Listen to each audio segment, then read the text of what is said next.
I bought this tiny mini PC for just 40 euros and today I'm turning it into a small home server that replaces multiple devices in my setup. Ad blocking, smart home control, local DNS, all running on this little guy. So let's see if this was a genius move or just a 40 euro mistake. Hey, what's up guys, welcome back. So recently I was browsing something called Willhaben, which is basically the Austrian version of Facebook Marketplace or Craigslist, and I found this mini PC for just 40 euros. You could find cheaper ones, but it was just a 6-minute drive, so naturally I drove there and bought it. Before we start, let me quickly show you my current setup, because it's kind of a mess. This right here is my NAS. It's running Unraid with a bunch of Docker containers already and it works great. But then we have these guys, 2 Raspberry Pis. One was running Pihole, the other one Nginx Proxy Manager, NPM for short. And let me tell you, these things cost me way too many headaches. Multiple corrupted micro SD cards, random crashes, so I switched to USB drives, but there were still problems. Basically, every few weeks something just decided to stop working. So the goal is simple, replace both Pis with one stable mini PC and also move Homebridge off my NAS, so my smart home keeps working even if the NAS is offline.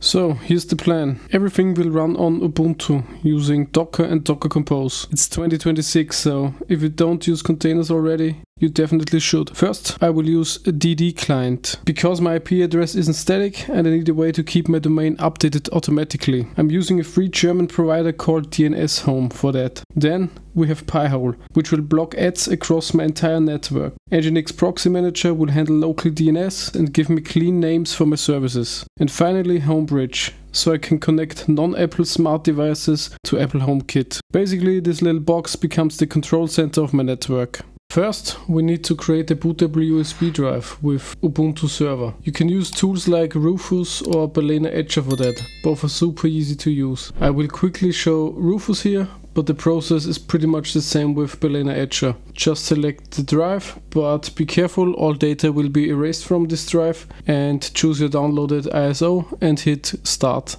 Once that's done, put the USB drive in the PC and boot from it. To boot from the drive, you need to hit the keys like F8, F10 or F12 to enter the boot menu and select your USB drive. I'm not going through every single step here because honestly it's very straightforward. The only thing you really want to pay attention to is selecting the correct drive if you have multiple installed, because wiping the wrong disk would be unfortunate. During the network setup, I'm switching from DHCP to a static IP, in my case 10.0.0.15. A quick explanation, the DHCP server basically assigns IP addresses automatically in your network, but for a server it's usually better to have a fixed IP, so you always know where to reach it. Enable SSH here to allow remote access to your system later. And that's basically the installation. Very simple, at least it would have been, if it actually worked. Turns out this mini PC has some weird 32-bit BIOS or UEFI situation going on, and Ubuntu Server just refuses to boot properly. So instead I installed Ubuntu Desktop, which worked without any issues, and then removed all the desktop components afterwards. Not exactly what I planned, but hey, problem solved. After that, I connected to the machine via SSH using Tabby, which is a really nice terminal tool by the way. I also use it for my other devices. Alright, now that the system is up and running, before installing anything else, we should probably do what every system loves the most, updates. Since Ubuntu is based on Debian, updating the system is pretty straightforward. Just run sudo apt update to fetch the latest package lists, and then sudo apt upgrade to actually install the updates. It's not the most exciting part, but it's definitely one of the most important ones. Once that's done, we can move on to installing Docker. And instead of memorizing all the commands, I usually just open the official Docker documentation or a trusted guide and follow the installation steps from there. The installation itself is pretty quick, and once Docker is installed, we can finally start setting up our containers. Next, I created a clean folder structure to keep everything organized. I like to create a Docker directory in which I put a directory for every container I create. To create a directory, just use mkdir and the name for the directory. To create multiple directories in one go, just add the names with a space in between. For the first container, ddclient, we head over to the Docker Hub. Scrolling down you can find the Docker Compose file. We copy that and create our own and modify it. I already cd'd into the directory. Before we create the Docker Compose file, we need to get the puid and pgid for our user. For that, just type ID and the username, in my case Andreas, and as you can see both IDs are 1000. We need these IDs in the Docker Compose file to tell the container which user and group it should use. To create the Docker Compose file, you can use the editor you like the most. I use Nano. Alternatives are VI or Vim, for example. Create a file called docker-compose.yaml. Now we paste the config from the Docker Hub and do our changes. I don't need to change the IDs because they're already correct. I just edit the time zone and the volume. You can see on the volumes it says path to ddclient config separated with a colon pointing to config. Everything on the left side of the colon is the host itself and the right side is the directory in the container. So on the left side I could put /docker/ddclient/config pointing to config in the container, but because our Docker Compose file is already in /docker/ddclient, we can just put in a dot with /config. This tells the container to look in the directory the Docker Compose file is also in. The last entry here is the restart policy, which states unless stopped. That means unless you manually stop the container, it will always restart in case of a system reboot, for example. With all the changes done, save and exit the file. And after that we use the command docker compose up-d. The -d stands for detached, so we are not locked in the container. And after that you can see the system is pulling the image specified in the Docker Compose file. When the image is pulled, it creates the container and you can see the container ddclient is successfully created. With the command docker logs and the container name, in this case ddclient, we can get the logs from the container. As you can see, the container got created successfully, but the application found no migration. That's the next step. When we do an ls, we can see everything that's in the directory. And as you can see, the ddclient config got created. This is where the credentials for the dynamic DNS provider are stored. Before I edit anything in a container configuration, I like to stop the container. There are two options. You can use docker stop and the container name, or you can use docker compose down. This will not just stop the container but also delete it. This has the advantage that the container gets created from scratch again when we use the docker compose up command. With an editor, in this case again Nano, and the file name, we can open it and change the credentials. There are already a bunch of configurations in this file. If you use one of these providers, just uncomment the line by deleting the pound in front of it and change it to your specific credentials. In my case, I use a free provider called dnshome.de. On the side they got the entry Einrichtung, which is set up in English, and here you can see they got instructions for the ddclient. Here's everything shown we need to put in our ddclient.conf file. I paste everything in my config file, adapt the credentials and hit save and exit. After that we can bring the container back up and check the logs, and as you can see it worked and the IP got set. You can use the command docker ps to check all your current running containers. So the first container is up and running. Next up is Pihole. But before we start, make sure to like and subscribe the video if you enjoyed it this far, because it was a lot of work. So let's continue. Next up is the Pihole container. So head over to the Docker Hub and grab everything for the Docker Compose file. Change directory to the Pihole directory and create the Docker Compose YAML file and paste everything from the Docker Hub. I already removed all the comments and the environment variables I don't need and did further changes. As you can see, here are a bunch of ports listed. 53 are the DNS ports and 80 and 443 are for HTTP and HTTPS. And with the ports it's the same as with the volumes. On the left side everything is on the machine, on the host, and on the right side everything is inside of the container. It's important that you only change the left side of the ports, because otherwise something in the container won't work right anymore. I won't use the 80 port and the 443 port because I need them for the npm container, which follows after the pihole. So I changed this one to 8080 and 4443. This means we can't just type our IP into the browser to get to Pi-hole. Instead, we need to add the port on the end of the IP with a colon. After the ports, change the time zone and put your password for the login on the web interface on the variable ftl-conf web server API password. And if you're using the container with the bridged network mode, include ftl-conf DNS listening mode with all. After that, we do a docker compose up-d to create the container and a docker ps to check if it's running alright.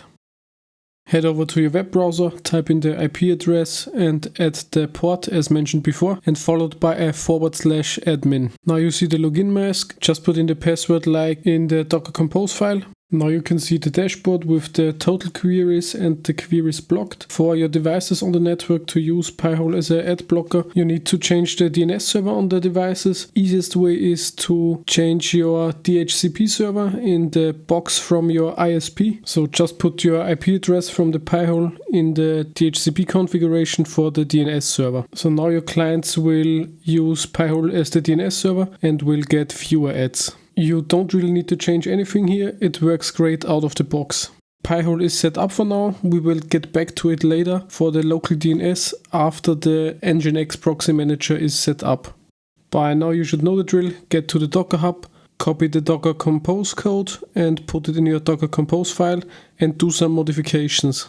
I always specify a container name, and as you can see this container will use port 80 for HTTP and port 443 for HTTPS. In addition, this container needs two directories, the data directory to store everything and the Let's Encrypt directory where all our free Let's Encrypt certificates get stored. Once your modifications are done, just start the container and check if it's running alright. Open your web browser, type in the IP with the port 81 to get to the web interface, create your admin account and after that log in. Because we want to use a local DNS server for easy to remember names for our services, and because we don't want the security message in the browser that we are visiting a site that is not secure, we need a SSL certificate, and one way to do that is to use a wildcard certificate. For that we head over to certificates and click add certificate and select Let's Encrypt via DNS. Put your domain with a star in the front in the domain name field and further down select your DNS provider. There are a bunch DNS providers available and everyone has a little bit of a different method for the DNS handshake. In my case I use Cloudflare, and here you need to create an API token. Open Cloudflare and search for API token. Then create custom token. Choose a fitting name. For the permissions you need to choose zone, DNS and edit. Leave zone resources and client IP address filtering default. Continue and create your API token. Copy the token and paste it into the Nginx Proxy Manager. Now we have the wildcard certificate and can use it for our proxy hosts. Navigate to the dashboard, select proxy hosts and add a proxy host. For the domain name we need a fitting subdomain. In my case I choose npm. Scheme says HTTP and IP is the one from our device. The port is what we specified on the left side in the Docker Compose file. For my setup it's 10.0.0.15 and port 81. Switch to the SSL tab, choose the wildcard certificate, enable Force SSL and HTTP to support and save. The proxy host is now created. When you click on the host, a new tab will open and you can see the service is not reachable. This is where the DNS server from Pi-hole comes into play. Open Pi-hole and navigate to the local DNS settings. On the left side is the list of local DNS records. Here we will add the npm entry with our IP. If we now open our proxy host, we get correctly forwarded to the Nginx login. And if we open the site informations, you can see the connection is secure because of the certificate. Next, I create the proxy host for the SVO8, my 3D printer. The steps are the same. Choose a fitting subdomain and insert the correct IP. My printer has 10.0.0.142 and for the port we use port 80. That's the port for HTTP. Select the certificate and activate the two settings.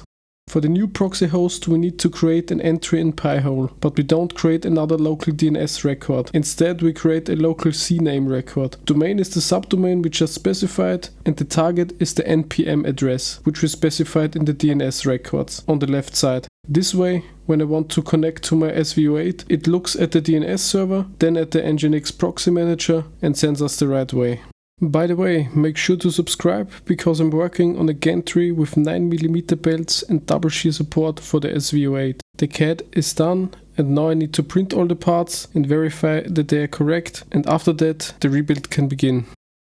Now that the npm container is finished, there is only one left, the container for Homebridge. We will make this one quick. We head over to the Homebridge Docker GitHub and grab the code for our Docker Compose file. Navigate to the correct directory and create your file. Paste everything and do your changes. In my case, I specified a container name and the correct directory, deleted the container host and switched time zone. After all the changes, save and do a docker compose up-d to get the container running. Executing the docker ps command so we can see all the containers that are running, and using docker logs homebridge to get the logs from the container. As you can see here, Homebridge started successfully. After that I created a proxy host for Homebridge and a CNAME record in pihole, just as you saw before with the SVO8. When accessing the Homebridge subdomain, I correctly get forwarded to the service and can create my account. For my use case, I install a plugin so I can use non-Apple HomeKit certified hardware with my smart home and Siri. Guys, we are done. So yeah, for 40 euros this was definitely worth it. I replaced multiple devices, improved stability and made my setup a lot cleaner. I already had the machine running for a few weeks and no problems so far. And if you enjoyed the video, leave a comment, consider subscribing, because there's definitely more projects like this coming. Thanks for watching.